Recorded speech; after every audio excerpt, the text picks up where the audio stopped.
Selamat malam, salam sejahtera. Isu hangat malam ini, Jolo letak Najib Sheikh Mansur dalam senarai untuk dirasuah, kata saksi.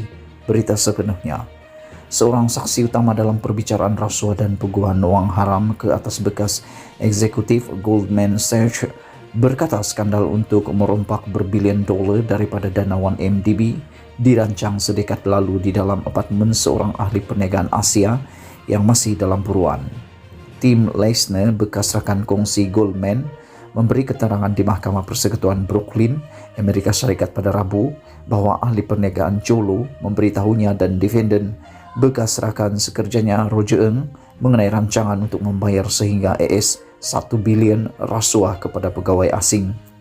Leisner berkata dalam mesyuarat di London pada 2012, Jolo menyerahkan individu di Malaysia dan Abu Dhabi yang menurutnya perlu disogok untuk rancangan mengumpul US 1,75 bilion hutang 1MDB bagi mendapat kelulusan.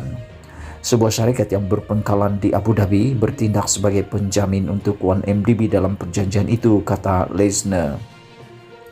Dalam senarai itu dicatatkan nama bekas Perdana Menteri Malaysia Najib Razak dan Timbalan Perdana Menteri Emirat Arab Bersatu Sheikh Mansur sebagai individu yang perlu dirasuah, kata Leisner dalam perbicaraan Ng. Perbicaraan Ng bermula pada Isnin dan dijangka berlangsung beberapa minggu. Kemungkinan besar ia akan menjadi satu-satunya perbicaraan yang akan berlangsung di IS berhubung rompakan terhadap dana 1MDB. Pendakwa raya menuduh Ng 49 tahun menerima sogokan berjuta-juta dolar kerana membantu menggelapkan dana 1MDB. Ng mengaku tidak bersalah terhadap tuduhan bersubhat dalam pengubahan wang haram dan melanggar undang-undang anti rasuah. Pada tahun 2018, Leicester, 52 tahun, mengaku bersalah atas tuduhan serupa dan bersetuju untuk bekerja sama dengan siasatan kerajaan. Leicester dan anak syarikat Goldman Sachs telah pun mengaku bersalah dalam kes itu, manakala Jolo, seorang pembiaya bebas yang suka menganjurkan parti mewah di Las Vegas dan Los Angeles, kekal sebagai pelarian. Leisner yang memberitahu dia pernah berkawan rapat dengan Ng serta penyeliannya untuk Goldman di Asia adalah saksi pendakwaan pertama tuduhan terhadap Ng untuk merompak dana 1MDB.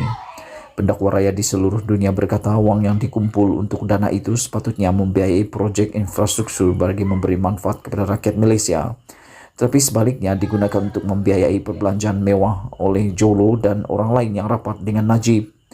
Leisner berkata Jolo menjadi hos mesyuarat 2012 di Pangsapurinya di London.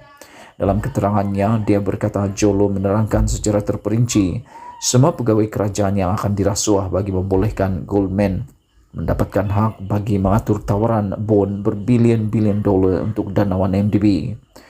Jolo juga memberitahu bekas eksekutif Goldman bahwa uang untuk rasuah itu perlu datang daripada hasil tawaran bon dan mereka juga akan mendapat sebahagian daripada hasilnya. Menurut Leisner, Roger dan saya diberitahu oleh Jolo bahwa kami akan dijaga, katanya. Leisner berkata dia tahu bahwa rancangan itu adalah menyalahi undang-undang, tetapi ia tidak mengganggunya kerana mendapatkan urus niaga bon untuk Goldman yang akan menghasilkan bayaran yang besar untuk bank Wall Street itu. Saya mahu menjadi wira di Goldman Sachs, katanya. Ng pada awalnya memperkenalkan Leisner dan beberapa yang lain di Goldman kepada Jolo pada 2008, katanya. Leisner menambah bahwa dia dan Ng menyadari bahwa Jolo adalah kunci untuk mendapatkan jaminan obligasi bon bagi Goldman walaupun dia tidak mempunyai jawatan di 1MDB. Dia tidak pernah mempunyai sebarang peranan rasmi namun dia adalah pembuat keputusan utama, kata Leisner. Jolo yang juga telah didakwa dengan kes rasuah dan peguam wang haram dipercaya menetap di China. Leicester berkata dia dan Ng kedua-duanya mengekalkan urusan mereka dengan Jolo daripada kebanyakan rakan sekerja Goldman. Mereka selepas bank itu secara rasmi menolak usaha mereka untuk membawa beliau masuk sebagai pelanggan pengurusan kekayaan. Walaupun beberapa pegawai bank di Goldman tahu bahwa Jolo berkhidmat sebagai orang tengah dalam rundingan 1MDB, hanya dia dan Ng yang mengetahui butiran pencurian dana itu, kata Leisner. Pada pemeriksaan balas, peguam Ng dijangka menyoal Leisner mengenai peranannya dan dakwaannya mengenai tahap penglibatan Ng dalam rundingan 1MDB. Peguam pembelaan Ng, Mark Angifilo, Dalam kenyataan pembukaannya pula berkata Eng tidak mempunyai peranan dalam skim yang didakwa dilakukan oleh Lesner dan Joe Lo. Pendakwa rakyat Amerika Syarikat berkata sejumlah ES 4,5 bilion bersamaan RM 18,8 bilion dana yang diperoleh dari urus niaga itu telah dialihkan. Pada tahun 2020, bank itu membayar denda hampir ES 3 bilion bersamaan RM 12,55 bilion dengan mengatur supaya unitnya di Malaysia mengaku bersalah di Mahkamah ES. Dipetik dari Agenda Daily. Sekian isu hangat malam ini. Jangan lupa tinggalkan komen Anda. Sila tekan butang subscribe dan kita jumpa lagi. Bye-bye.